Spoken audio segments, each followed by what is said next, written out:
गगनबावडा तालुक्यातील असंडोली इथं पर्यावरण रक्षण आणि संवर्धनाचा संदेश देण्यासोबतच शाडूच्या मातीचा वापर वाढवण्यासाठी ग्रीन स्कूल उपक्रमांतर्गत पीएम श्री केंद्रीय प्राथमिक शाळा असंडोली इथं इको फ्रेंडली गणेश मूर्ती निर्मिती कार्यशाळा मोठ्या उत्साहात पार पडली। या उपक्रमात विद्यार्थ्यांनी स्वतःच्या हातांनी सुबक आणि पर्यावरणपूरक गणेश मूर्ती साकारण्याचा प्रत्यक्ष अनुभव घेतला। माती मळण्यापासून ते फिनिशिंग पर्यंत प्रात्यक्षिक प्रसिद्ध मूर्तिकार दीपक कुंभार यांनी विद्यार्थ्यांना प्रत्यक्ष प्रात्यक्षिकासह मार्गदर्शन केलं। प्लास्टर ऑफ पॅरिस आणि रासायनिक रंगांमुळे होणारं जल प्रदूषण टाळण्याचं महत्त्व पटवून देत त्यांनी शाडू माती मळण्यापासून मूर्तीचे अवयव जोडणे आणि अंतिम फिनिशिंग देण्यापर्यंतचे टप्पे सोप्या भाषेत समजावून सांगितले।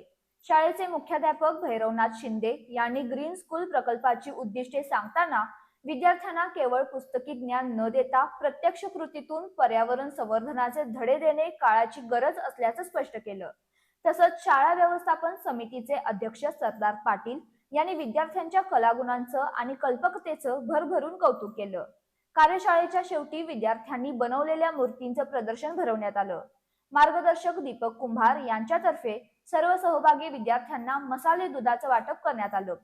या प्रसंगी शिक्षक प्रमोद पोवार, दीपक गायकवाड, अमृता पाटील, दीपाली पोवार, पूनम नाईक, सुप्रीम शिंदे, शाळा व्यवस्थापन समितीचे सदस्य, ग्रामस्थ आणि पालक मोठ्या संख्येने उपस्थित होते।